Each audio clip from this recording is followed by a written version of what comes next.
नमस्कार, सालू Dubey official channel पर आप सभी का बहुत बहुत स्वागत है। आज हम बात करने वाले हैं भगवान सूर्यदेव के बारे में। जी हाँ, 3 अगस्त से सूर्यदेव का अश्लेषा नक्षत्र में गोचर होने जा रहा है। ऐसे में सूर्य का अश्लेषा नक्षत्र में गोचर करने से मकर राशि के जो जातक हैं इन पर क्या प्रभाव पड़ेगा, इस दौरान आपके जीवन में आपको क्या लाभ होगा, क्या सावधानियां बरतनी होंगी और सूर्य अश्लेषा नक्षत्र में जाकर आपके जीवन को किस प्रकार से प्रभावित करेंगे, आज इसी पर हम चर्चा करेंगे। तो चर्चा बेहद खास है। ऐसे में जो भी मकर राशि के जातक हैं, वीडियो को बिल्कुल भी स्किप ना करें, वीडियो को फुल वॉच जरूर रूप से करें। देखिए, ज्योतिष शास्त्र में वैसे तो 27 नक्षत्र होते हैं और इन नक्षत्रों में 9वां जो नक्षत्र है यानी कि 9th नंबर पर जो नक्षत्र आता है वह है अश्लेषा नक्षत्र, जो कि देखा जाए तो नाग देवता से संबंध रखता है। नाग देवता का यह नक्षत्र है और इस नक्षत्र के अगर माना जाए स्वामी तो वह होते हैं बुधदेव। जी हाँ, बुद्धि और वाणी के कारक ग्रह बुधदेव का यह नक्षत्र है और इस नक्षत्र में अब सूर्यदेव अपना गोचर करेंगे 3 अगस्त 2025 से। अगर बात करूं अश्लेषा नक्षत्र के प्रभावों के बारे में, तो देखिए, अश्लेषा नक्षत्र व्यक्ति को तीव्र पर बुद्धि का बनाता है, उसे बहुत ही ज्यादा प्रेरित बनाता है। ऐसा व्यक्ति बेहद समझदार होता है, बातों को बहुत तीव्र गति से समझ लेता है। यह नक्षत्र व्यक्ति को बेहद ज्ञानी बनाता है। यह नक्षत्र जो है व्यक्ति को रहस्यमय बनाता है और साथ में उसके कई जीवन में गुप्त रूप से ज्ञान की वृद्धि करता है, गुप्त रूप से धन में वृद्धि करने के कार्य करता है। वर्तमान समय में अगर बात करूं सूर्य की स्थिति के बारे में, तो सूर्य आपके सप्तम भाव में विराजमान है और यहाँ पर बुध के साथ बुधादित्य राजयोग का निर्माण किए हुए हैं। सूर्य इस समय कर्क राशि में है और कर्क राशि में ही विराजमान होकर यह अपना नक्षत्र बदलेंगे, यानी कि 3 अगस्त 2025 को अश्लेषा नक्षत्र में गोचर करेंगे, जहाँ पर ये 17 अगस्त 2025 तक विराजमान रहेंगे। 7वें भाव में सूर्य की जो स्थिति है देखी जाए तो वैवाहिक जीवन को और रिश्तों को हमारे जीवन में प्रभावित करने का कार्य कर रही है। यहाँ पर मकर राशि के जो जातक हैं देखा जाए तो आप अपनी भावनाओं को इस दौरान किसी के सामने उजागर कर सकते हैं। अब सूर्य अश्लेषा नक्षत्र में गोचर करेंगे, जिसके स्वामी देखा जाए तो बुधदेव हैं और इस नक्षत्र के अगर देवता के हिसाब से बात करूं तो नाग देवता होते हैं। ऐसे में आपके लिए सूर्य का यह नक्षत्र चरण परिवर्तन कहीं ना कहीं आपके रिश्तों में परिवर्तन लाने का कार्य करेगा। रिश्तों में भावनात्मक समर्थन मिलेगा। इस दौरान आप छिपी हुई गतिविधियों के साथ अपने कार्यों को करेंगे। साथ ही इस दौरान सामाजिक तौर पर आपकी मान प्रतिष्ठा में बढ़ोतरी होगी, क्योंकि सूर्य जो है हमें मान सम्मान दिलाने का कार्य करते हैं। आप सप्तम भाव में विराजमान सूर्य जब अपना नक्षत्र बदलेंगे, अश्लेषा नक्षत्र में गोचर करेंगे, तो ऐसे में जो मकर राशि के जातक हैं इनकी सामाजिक रूप से मान सम्मान में वृद्धि होगी। सामाजिक स्तर पर इस दौरान आपके जीवन में काफी बड़ा लाभ प्राप्त होगा। इस दौरान आर्थिक तौर पर देखा जाए तो कुछ चिंताएं आपको परेशान कर सकती हैं, यानी कि घर के खर्च भी बढ़ सकते हैं। इसलिए खर्चों पर जितना हो सके उतना कंट्रोल रखिएगा, क्योंकि सूर्य की जो स्थिति है थोड़ी सी आपके खर्चों में वृद्धि करने का कार्य करेगी। इस दौरान आपके पारिवारिक संबंध मजबूत बनेंगे। साथ ही देखा जाए तो अश्लेषा नक्षत्र के गोचर करने से सूर्य का जो प्रभाव है वो आपको यानी कि मकर राशि के सभी जातकों को आपके कार्य क्षेत्र में बेहतरीन आपके अंदर लीडरशिप क्वालिटी देने वाला है, जिसकी वजह से आप अपने कार्य क्षेत्र में एक बेहतरीन लीडर के रूप में उभर कर सामने आएंगे। अश्लेषा नक्षत्र में सूर्य के गोचर करने से आने वाले जो पूरे 15 दिन है, यानी कि 3 अगस्त से लेकर 17 अगस्त तक आपके जीवन में धन की भी स्थिति उत्तम रहेगी। धन की स्थिति उत्तम होने का एक कारण ये रहेगा कि सूर्य जो है अपना नक्षत्र तो बदलेंगे, लेकिन यहाँ पर बुध के साथ बुधादित्य राजयोग का निर्माण किए हुए रहेंगे, जिसकी वजह से इस बुधादित्य राजयोग का पूरा प्रभाव देखने को मिलेगा। यानी कि सूर्य के अश्लेषा नक्षत्र में गोचर करने से आपके जीवन में धन की किसी भी रूप में कमी देखने को नहीं मिल रही है।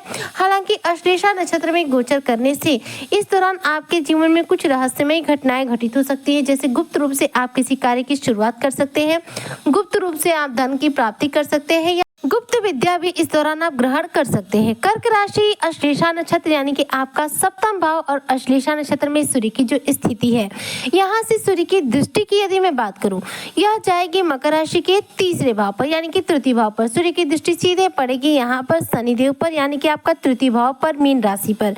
तीसरा भाव यानी कि मीन राशि, जहां पर पहले से ही देखा जाए तो शनिदेव विराजमान है और सूर्य की दृष्टि जब शनि पर पड़ेगी तो यहाँ पर शनि की निगेटिविटी जो है कंट्रोल होगी।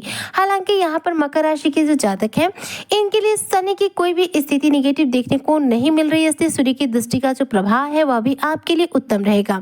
लेकिन सूर्य की दृष्टि आपके तृतीय भाव पर पड़ेगी, जिसकी वजह से इसका लाभ भी आपको देखने को मिलेगा। इस दौरान जो मकर राशि के जातक हैं यानी कि 3 अगस्त से लेकर 17 अगस्त के बीच में आपके साहस पराक्रम में बुरी तरह से वृद्धि होगी। इस दौरान आपका आत्मविश्वास बढ़ा रहेगा, भाई बहनों के साथ संबंध मधुर बनेंगे और यदि आप किसी भी प्रकार से संचार से रिलेटेड कार्य करते हैं यानी कि आप अपनी वाणी के माध्यम से किसी भी प्रकार का जॉब करते हैं तो उस फील्ड में आपको अच्छी सक्सेस मिलेगी, धन लाभ मिलेगा, आपकी पॉपुलैरिटी बढ़ेगी। वहीं पर आप यदि लेखन शैली से जुड़े हुए लेखक हैं तो आपको अपनी लेखन शैली में इस दौरान अच्छी सफलता देखने को मिलेगी। सूर्य के अश्लेषा नक्षत्र में गोचर करने से जो मकर राशि के जातक हैं इस दौरान इनकी यात्राओं के भी प्रबल योग रहेंगे। यह यात्राएं छोटी और बड़ी किसी भी रूप में हो सकती हैं, लेकिन यह आपके कार्य के सिलसिले में होंगी जो आपके अंदर एक बेहतरीन ऊर्जा का संचार करेंगी, आपके जीवन में बेहतरीन सफलता को अर्जित कराने का कार्य करेगी। सूर्य अश्लेषा नक्षत्र में जाकर कहीं ना कहीं मकर राशि के जो जातक हैं इनके जीवन पर धन लाभ की स्थितियों का निर्माण कर रहे हैं और इस दौरान आपके जीवन में कार्य क्षेत्र में आपको सफलता दिला रहे हैं। लेकिन यही बात करूं पति पत्नी के संबंधों के हिसाब से, रिलेशनशिप के हिसाब से, तो सूर्य के जो प्रभाव है अश्लेषा नक्षत्र से वह आप पति पत्नी में थोड़े से मतभेद कर सकते हैं, यानी कि पति पत्नी में नोकझोंक, छोटी मोटी इशू देखने को मिल सकती है। इस दौरान देखा जाए तो आपके करियर क्षेत्र में तो अच्छी आपको सफलता मिलेगी, वहीं पर आपके सरकारी तौर पर जो कोई कार्य अटके पड़े होंगे वह भी इस दौरान पूरे हो सकते हैं। सूर्य की स्थिति देखी जाए तो अश्लेषा नक्षत्र में जाकर यदि आपका पार्टनरशिप के साथ बिजनेस वगैरह है तो इसमें आपको बड़ा लाभ देने वाली है, आपके पर्सनल लाइफ को बेहतरीन बनाने वाली है। लेकिन यहाँ पर आपका ईगो थोड़ा सा बढ़ सकता है, यानी कि घमंड बढ़ सकता है, आप अपने घर में गृह कलेश के कारण बन सकते हैं। इसलिए इस दौरान क्रोध पर आपके लिए नियंत्रण रखना बहुत जरूरी रहेगा। यदि आप बिल्कुल भी क्रोध करती हैं तो ऐसे में आपके घर परिवार में एक ऐसा एटमॉस्फेयर तैयार हो जाएगा जिसकी आप कल्पना नहीं किए रहेंगे, क्योंकि सूर्य अश्लेषा नक्षत्र में जाकर आपके अहंकार में थोड़ी सी बढ़ोतरी कर रहे हैं, जिसकी वजह से बात बात पर आपको क्रोध आ सकता है और जो क्रोध है यह हमारे जीवन की पारिवारिक शांति को नष्ट करने का कार्य करता है। ऐसे में किसी भी रूप में अपने ऊपर क्रोध को हावी मत होने दीजिएगा, क्रोध पर पूरा नियंत्रण रखिएगा तो आपको इस सूर्य के अश्लेषा नक्षत्र में गोचर करने का पूरा प्रभाव प्राप्त होगा। हालांकि सूर्य के अश्लेषा नक्षत्र में गोचर करने से देखा जाए तो करियर क्षेत्र में और व्यवसायिक क्षेत्र में अच्छा लाभ हो रहा है, वहीं पर इस दौरान आपका आकर्षण क्षमता भी बढ़ रहा है, जिसकी वजह से आप लोगों को अपनी तरफ आकर्षित भी कर पाएंगे। कुछ रुके हुए अटके हुए कार्यों में सफलता दिला रहा है। साथ में यदि आप मकर राशि के जातक स्टूडेंट वर्ग से हैं तो इस दौरान आपके करियर क्षेत्र में, आपके प्रतियोगी परीक्षाओं में आपके अनुकूल परिणाम दिलाने वाला है, आपको सफल बनाने वाला है। इस दौरान मकर राशि के जो जातक हैं इनके जीवन में धन लाभ के अनेकों अवसर मिलेंगे, जिसकी वजह से मकर राशि के जो जातक हैं इनकी आर्थिक स्थिति उत्तम बनेगी। 3 अगस्त से लेकर 17 अगस्त 2025 तक सूर्य की ये स्थिति आपके जीवन पर पूर्ण रूप से प्रभाव डालेगी। ऐसे में सूर्य के अश्लेषा नक्षत्र में गोचर करने का यदि आप पूरा लाभ प्राप्त करना चाहते हैं तो आपको क्या उपाय करने हैं उसे ध्यान से सुनिएगा। सूर्य को बलवान करने के लिए प्रातःकाल सूर्य को उगते हुए सूर्य को अर्घ दीजिए। सूर्य को जल देने के लिए तांबे के लोटे में जल लीजिए, थोड़े से अक्षत डालिए, लाल पुष्प डालिए, लाल सिंदूर डालिए और इस जल से सूर्य देव का आप अर्घ दीजिए तो सूर्य इससे प्रसन्न होते हैं और कुंडली में सूर्य बलवान होते हैं, जिसकी वजह से सूर्य के द्वारा हमें शुभ फलों की प्राप्ति होती है।